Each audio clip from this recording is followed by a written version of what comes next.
Good morning. आज हम एक नया चैप्टर पढ़ने जा रहे हैं। चैप्टर का नाम है क्लासेस एंड ऑब्जेक्ट्स।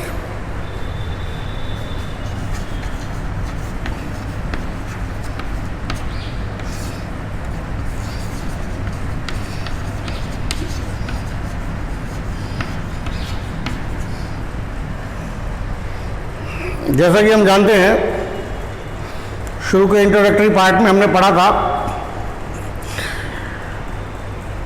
कि C++ में क्लास एक इम्पॉर्टेंट फीचर है, क्योंकि C++ OOP को सपोर्ट करती है। तो OOP का जो एसेंशियल फीचर है वो क्लास भी है।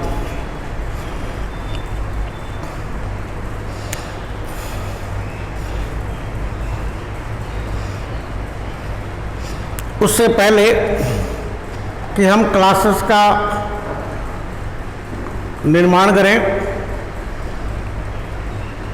उनको क्रिएट करें, उनको डिफाइन करें, उससे पहले हम चाहेंगे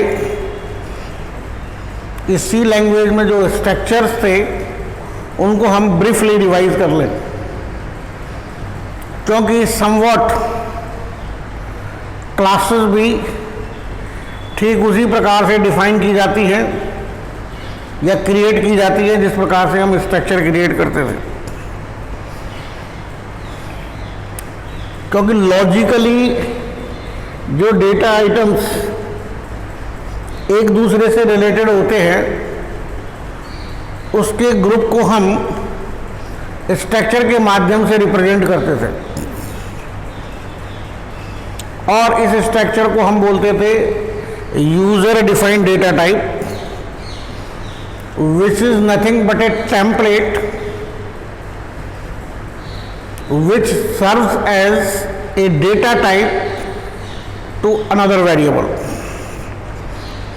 एक बार आपने स्ट्रक्चर डिफाइन कर दिया,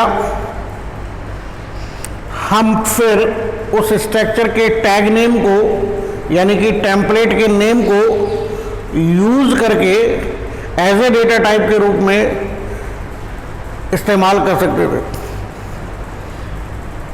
जैसे कि struct student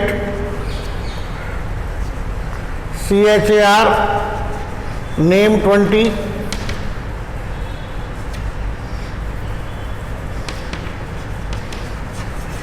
INT as,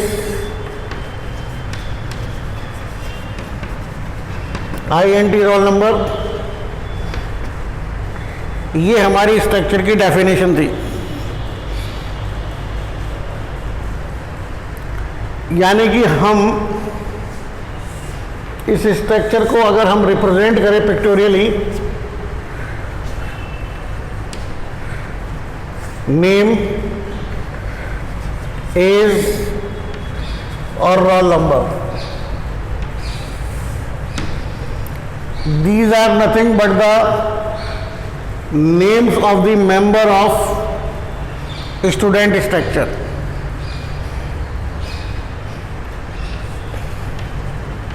(20 bytes), integer 2 bytes, again integer 2 bytes। ये सिर्फ टेम्पलेट है, ये सिर्फ एक आपका ड्राइंग है, ये सब आपका एक ब्लूप्रिंट है। कंपाइलर इसके लिए मेमोरी में कोई जगह नहीं रोकता है स्टूडेंट के लिए।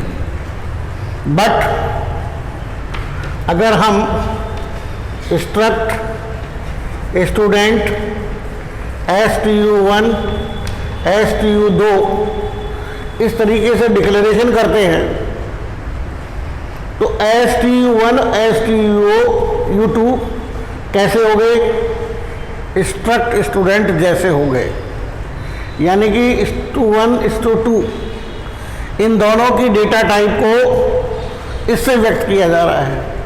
यानी कि STU1 के लिए भी मेमोरी में इतनी जगह मिलेगी, STU2 के लिए भी मेमोरी में इतनी जगह मिलेगी। तो STU1 के मेंबर भी होंगे नेम, एज, और रोल नंबर। इसी प्रकार से STU2 के भी मेंबर होंगे, नेम, एज और रोल नंबर। एक्सेस कैसे करोगे? STU1 dot name, STU1 dot age, STU1 dot roll number.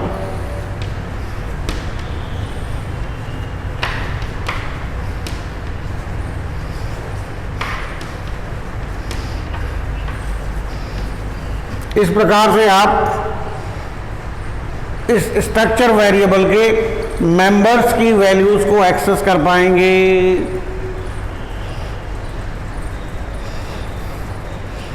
अब बात ये आती है कि सब what was the limitation of structure, जिसकी वजह से हमने कुछ और अन्य चीज को यूज में करने के लिए सोचा कि यहां पे STU1, STU2 जिनकी डेटा टाइप कैसी है? यूजर डिफाइंड डेटा टाइप है।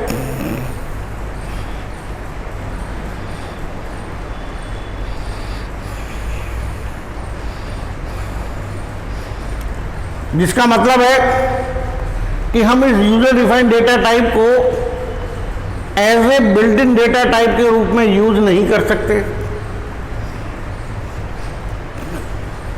समझिए, INT A, B, C, तो C = A + B कर सकते हैं। लेकिन अगर हमारे पास में ये अगर मान लीजिए 3 स्ट्रक्चर वेरिएबल हैं, तो हम ऐसे नहीं लिख सकते।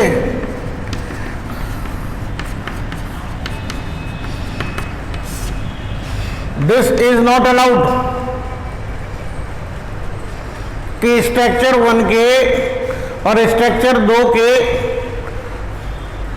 मेंबर्स की वैल्यूज को हम ऐड करवा दें और वो किसको दे दें? स्ट्रक्चर 3 को। This was our limitation.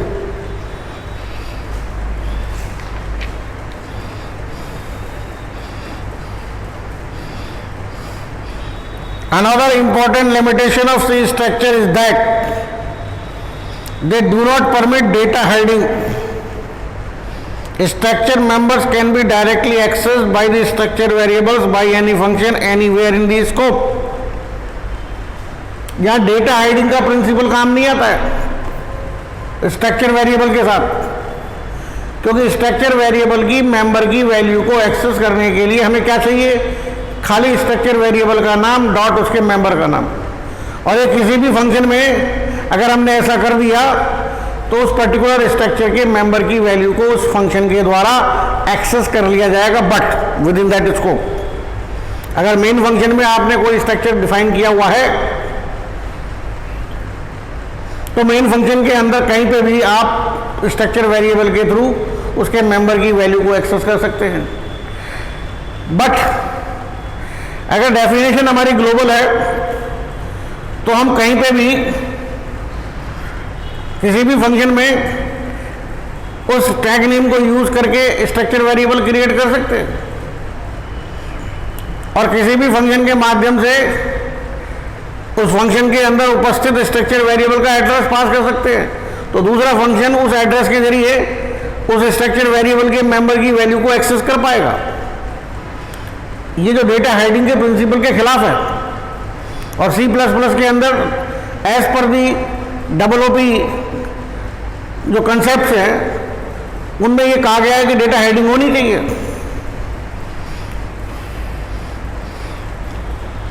यानी कि हम ये कह सकते हैं कि स्ट्रक्चर के मेंबर्स या पब्लिक मेंबर्स हैं जिन्हें पब्लिकली एक्सेस किया जा सकता है, and we don't want to do that, और हमें वो नहीं करवाना है। C++ supports all the features of the structure as defined in C.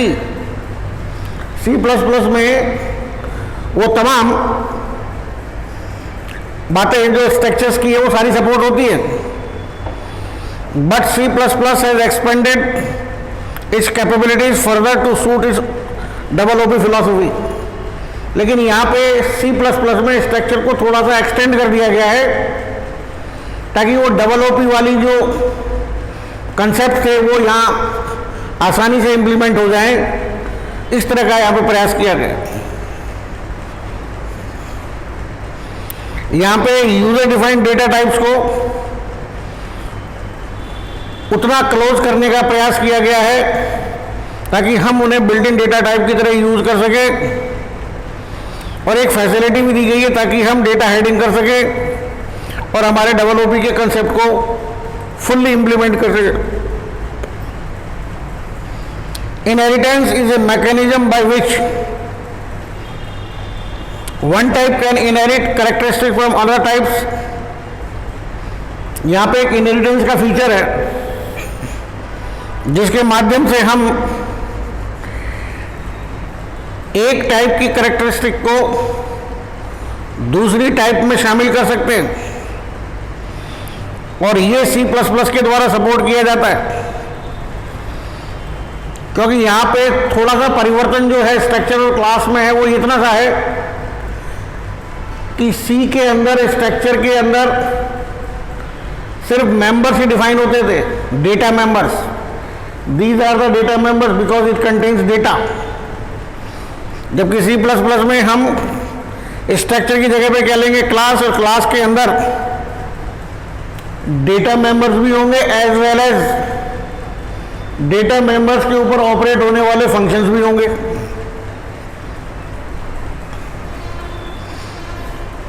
उन सभी को हम क्या कहेंगे, मेंबर कहेंगे।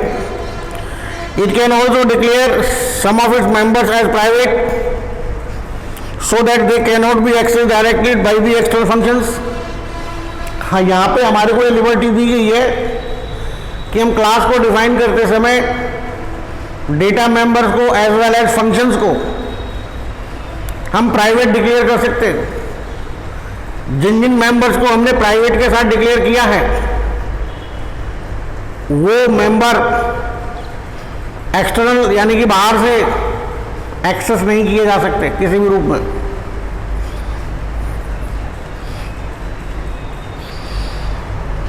इन C++, structure names are stand-alone and can be used like any other type names। यहाँ पे as compared to C, struct शब्द का इस्तेमाल करना पड़ता था टाइप के लिए।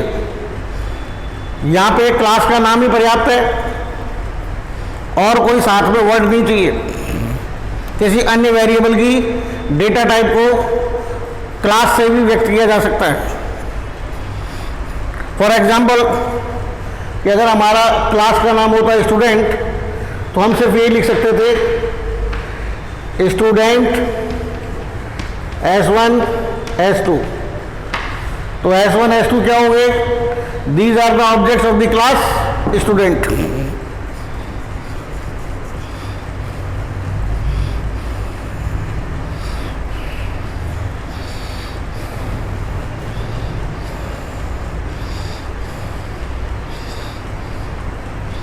अब हम बात करते हैं कि साहब ये तो समझ में आ गया लगभग C के स्ट्रक्चर के अनुसार ही क्लास का निर्माण होगा।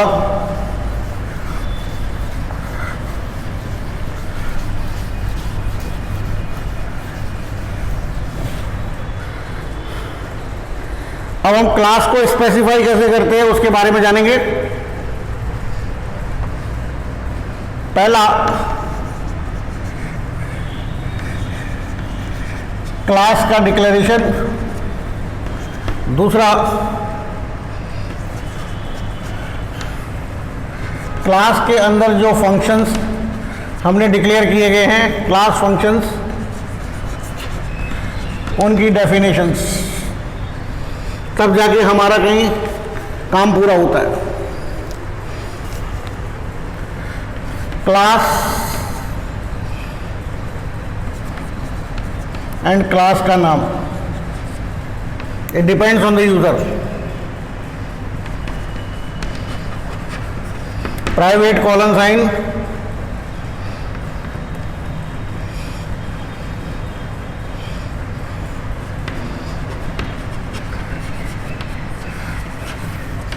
वेरिएबल्स का डिक्लेरेशंस,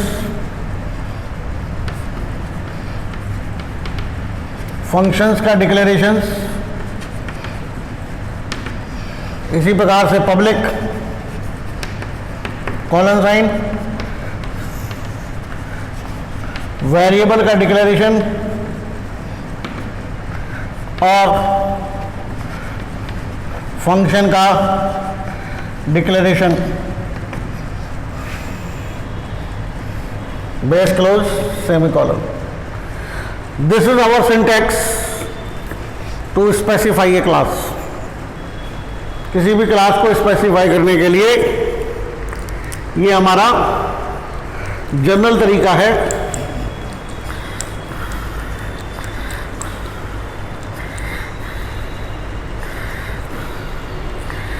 यहां पे कीवर्ड हमने क्लास का प्रयोग किया है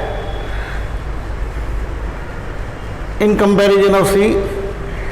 स्ट्रक्चर को डिफाइन करने में हम स्ट्रक्ट का यूज करते थे या क्लास का यूज करते हैं, and class is a reserve word of C plus plus.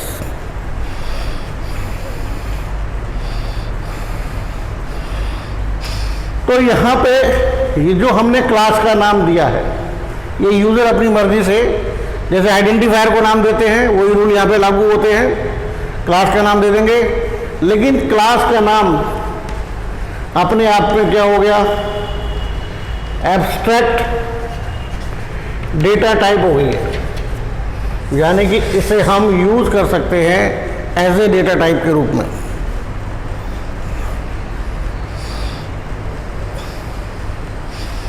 Class की बॉडी ओपनिंग और क्लोजिंग ब्रेस के बीच में आएगी। क्लास के डिक्लेरेशन का समापन सेमीकोलन से होगा। यहां दो वर्ड यूज किए गए हैं, private is a reserve word of C, public is a reserve word of C plus plus. ये क्या बताते हैं, स्कोप को बताते हैं, यानी कि यहां पे जितने भी वो वेरिएबल्स आप डिक्लेयर करोगे उनके डेटा टाइप के साथ, या जितने भी फंक्शंस आप डिक्लेयर करोगे वो सब इस स्कोप के अंतर्गत है, यानी कि ये प्राइवेट है, यानी कि इन्हें क्लास से बाहर एक्सेस नहीं किया जाएगा। और जो पब्लिक के तहत किए गए हैं उन्हें हम बाहर से भी इस क्लास के ऑब्जेक्ट के मार्फत एक्सेस कर सकते हैं।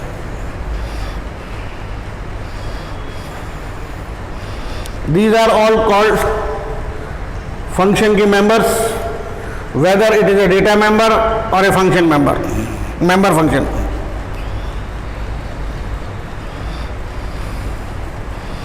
These are called visibility modes.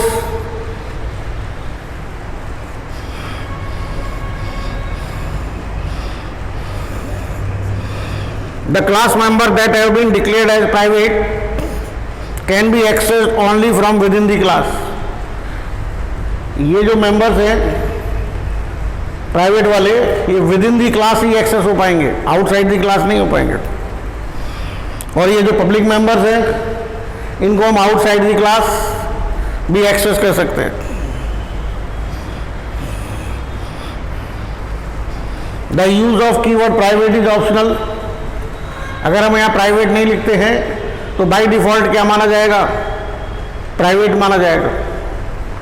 जबकि सी के अंदर, स्ट्रक्चर के अंदर जो मेंबर लिखते थे वहाँ डिफॉल्ट में कुछ नहीं लिखा होता था, तो बाय डिफॉल्ट क्या माना जाता था ना, पब्लिक माना जाता था। यहाँ उल्टा है, बाय डिफॉल्ट यहाँ प्राइवेट माना जाता है। The variables declared inside the class are known as a data members and functions are known as member functions.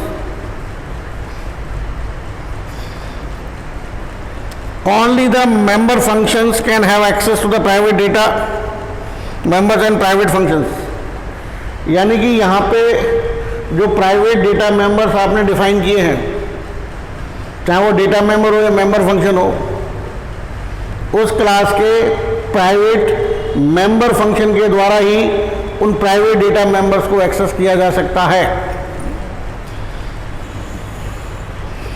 However the public members, चाहे वो फंक्शन मेंबर हो या डेटा मेंबर हो, उनको आउटसाइड दी क्लास एक्सेस किया जा सकता है, बट डायरेक्टली नहीं, indirectly by using the same class object. Same class का ऑब्जेक्ट होगा डॉट उस पब्लिक डेटा मेंबर का नाम या पब्लिक मेंबर फंक्शन का नाम।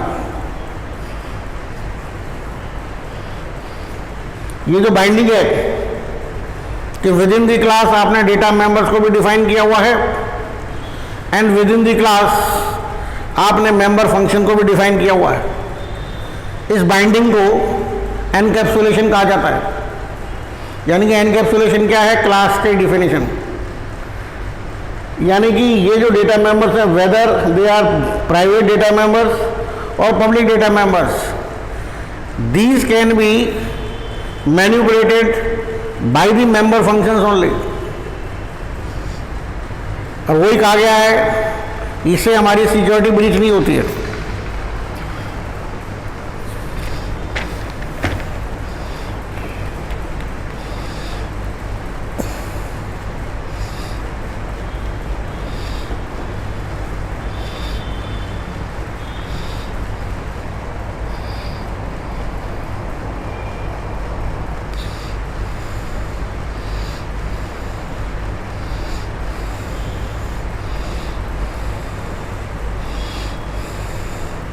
एक सिंपल क्लास का हम एग्जांपल देखेंगे।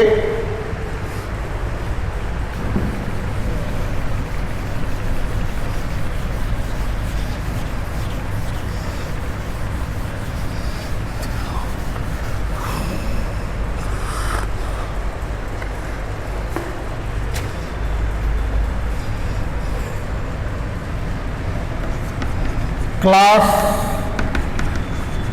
Item INT number float cost public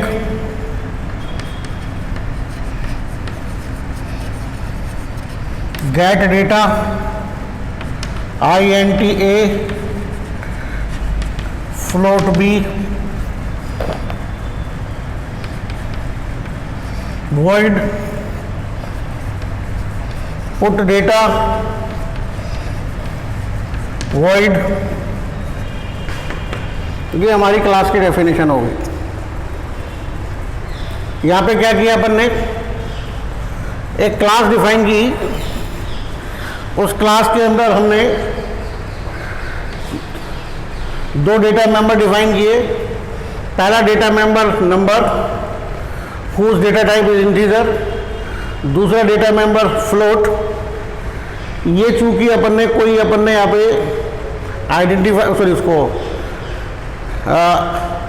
private या पब्लिक शब्द का इस्तेमाल नहीं किया, तो बाय डिफॉल्ट इसे क्या माना जाएगा? प्राइवेट डेटा मेंबर्स माना जाएगा।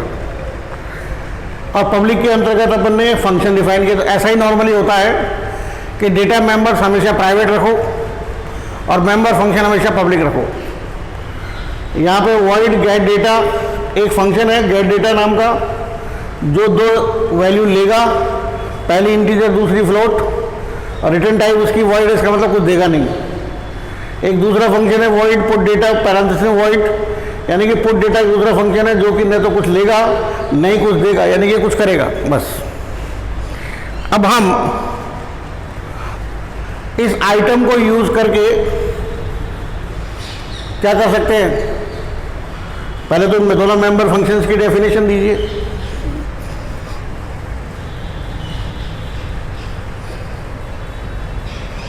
void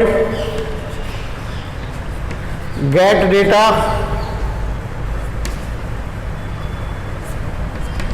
INT A float B।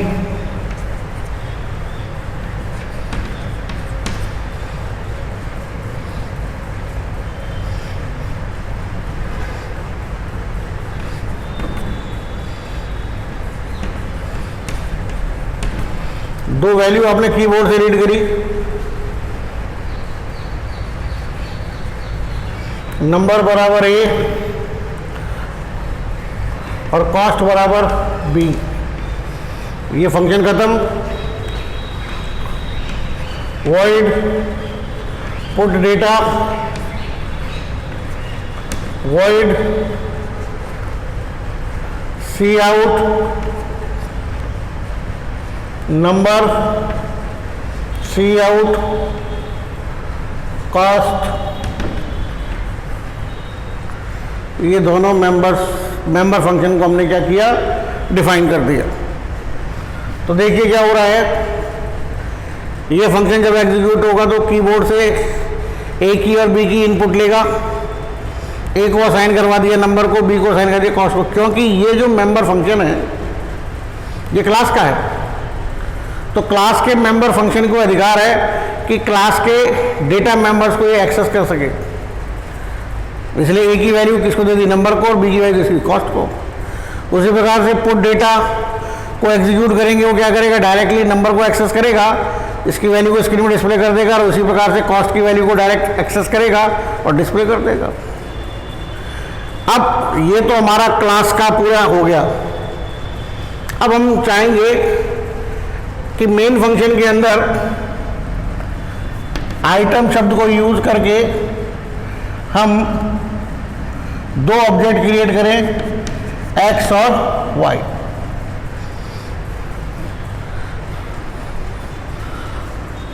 तो x कैसा हो गया, आइटम जैसा, y कैसा हो गया, आइटम जैसा। क्लियर? अब हम अपने प्रोग्राम में एक्स वाई ऑब्जेक्ट को यूज करेंगे। तो x के लिए भी सेम यही स्ट्रक्चर है, y के लिए भी सेम यही स्ट्रक्चर है। उसके लिए डेटा और मेंबर फंक्शन अलग रहेंगे, y के डेटा, y के मेंबर फंक्शन भले ही वो सेम है लेकिन वो अलग अलग जगह रहेंगे।